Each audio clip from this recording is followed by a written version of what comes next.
Dans cette troisième vidéo de notre mini-série, à l'intérieur de notre série de vidéos AWS, notre mini-série sur les load balanceurs.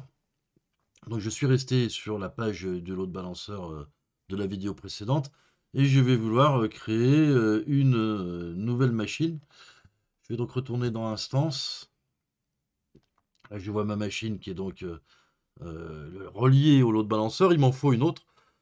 Alors, au lieu cette fois-ci d'aller dans le catalogue des images, je vais cliquer ici, lancer une instance. Vous allez voir que c'est à peu près la même chose. Je vais donner un nom, je vais l'appeler WebServe2, par exemple. Je vais dire que je veux, alors pas une Amazon Linux ni une macOS, mais bien une Ubuntu. Donc là, je suis éligible à l'offre gratuite. Parfait. Type d'instance T2 Micro, la même que la première VM, qui elle aussi est éligible à l'offre gratuite.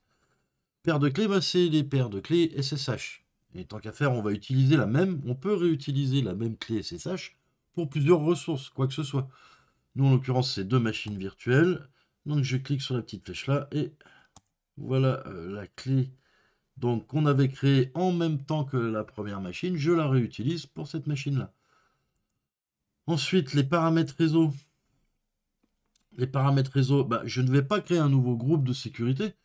J'en ai un qui est déjà configuré. Donc, sélectionner un groupe de sécurité existant et je vais aller choisir le Launch Wizard ici, celui de la première VM. Il a donc le port 22, le SSH qui est ouvert.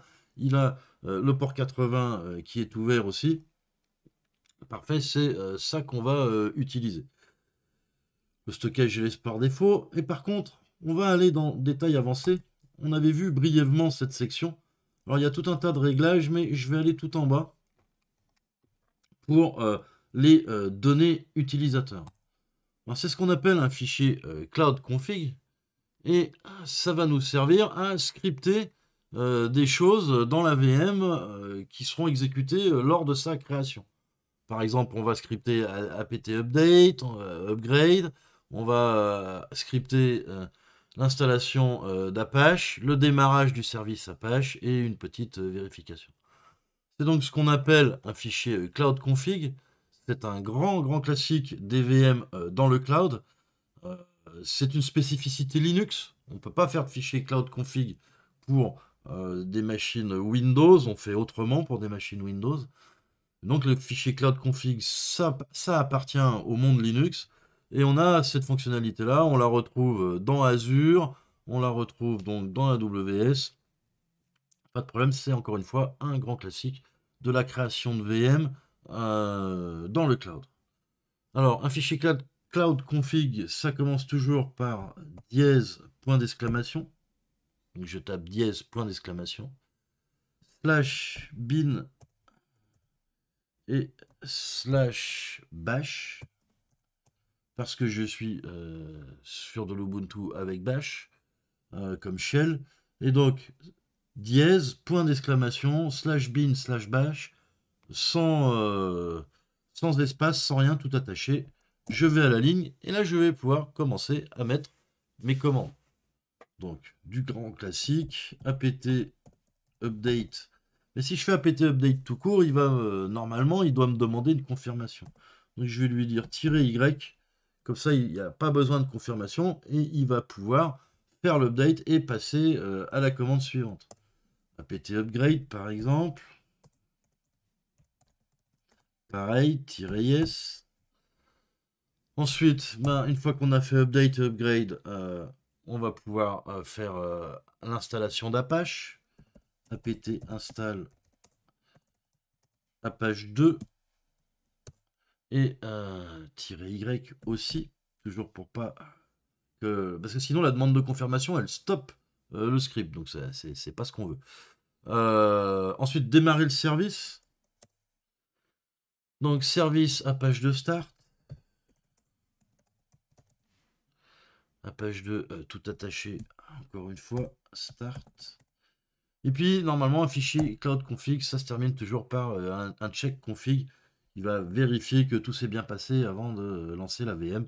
En avant, chk config tout attaché on, espace on. Donc voilà, je vais zoomer un petit peu pour que ça soit plus clair. Dièse, point d'exclamation, tout attaché, /bin, /bash. Ensuite les commandes, apt update-y, apt upgrade-y, apt install apache2-y, le démarrage du service apache2 et le check config. Donc on peut aller beaucoup plus loin, mais pour une première utilisation des fichiers cloud config, ça sera déjà pas mal. Je vais dézoomer pour revenir à l'affichage d'origine. Ben, j'ai fini les réglages, le paramétrage de mon instance. Ubuntu, T2 micro, on lui donne la paire de clés qu'on avait déjà utilisée. On choisit le groupe de sécurité, le pare-feu de la machine aussi qu'on avait déjà créé. Est-ce que je lui ai mis un petit nom? Oui, je n'ai pas oublié de lui donner un nom. Allons-y, je peux cliquer sur créer l'instance. On a l'habitude, il nous dit que l'instance est créée. On va lui dire d'afficher toutes les instances.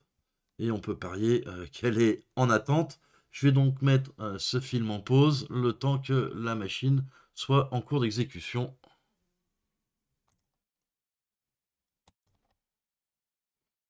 Alors, redémarrage de la vidéo. Ça y est, la VM est déployée. On voit qu'elle est en cours d'exécution. Il y a eu un passage où quand j'étais en train de faire des refreshs, elle était en cours d'exécution, mais les vérifications n'étaient pas terminées. Ça a même été quasiment plus long que la création et le lancement de l'instance de la VM. Mais maintenant tout est au vert et on peut donc reprendre le cours de cette vidéo. Bah, maintenant que ma VM est créée, déjà je vais tester si tout fonctionne bien, c'est-à-dire que je vais aller sur son IP public pour afficher la page par défaut d'Apache. Pas de problème, on a bien Apache 2. Le groupe de sécurité, le pare-feu, on a sélectionné celui de la machine d'avant. Le port 80 est ouvert, ça fonctionne. On est content. On a donc une machine avec Apache 1, une machine avec Apache 2. Maintenant, il s'agit de relier cette deuxième machine à l'équilibreur de charge. Je vais donc retourner dans les équilibreurs de charge, ici.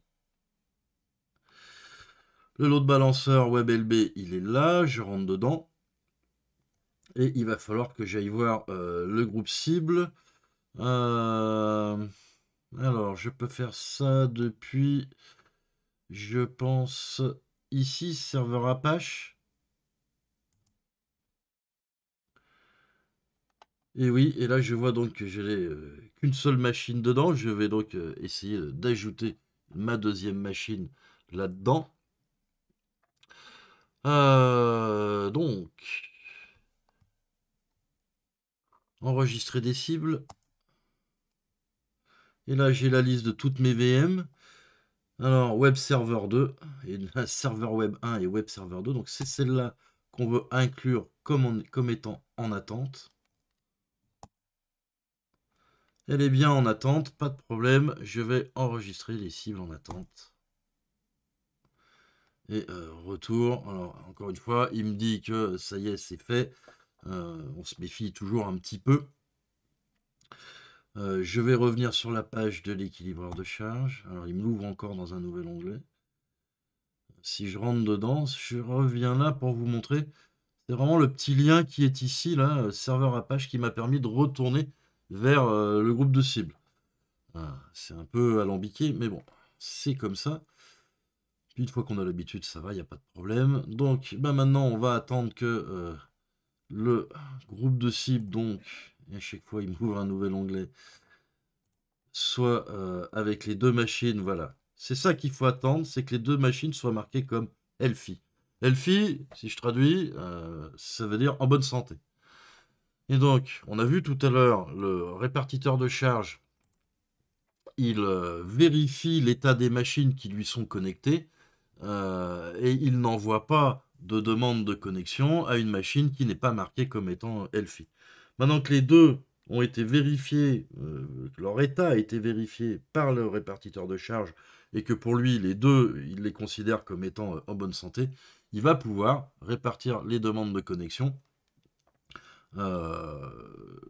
d'une machine à l'autre. On va voir, c'est quasiment une fois l'une, une fois l'autre, une fois l'une, une fois l'autre, pas de problème. Donc je reviens encore une fois dans le répartiteur de charge. Je vais fermer l'onglet du groupe de cible. Le nom DNS que j'ai ici, je le copie. Alors je vais refermer les autres pages pour qu'il n'y ait pas de confusion. Et donc maintenant, je viens là. Là, je suis bien sur Apache 1. Je vais refresh la page. Elle s'est passée sur Apache 2. Si je refresh encore la page, je suis de nouveau sur Apache 1. Et encore une dernière fois. Et maintenant, je suis sur Apache 2. Vous avez compris le principe. Le répartiteur de charge est en train de répartir les demandes de connexion sur mes deux machines, une fois l'une, une fois l'autre. Donc pas de problème. Alors après, on pourrait rajouter plus de machines. Mais là, je pense que pour la démonstration, ça suffit. Il y a une dernière chose que je veux faire dans cette vidéo. On va préenregistrer la machine, la deuxième qu'on a faite avec Apache, avec la page web par défaut non modifiée. Elle a eu un apt update, un apt upgrade. On va en faire une image AMI prête à être déployée en un clic, on va dire. Je reviens donc dans les instances. Je vais dans Web Server 2. Et normalement, dans état de l'instant, non, dans action, pardon.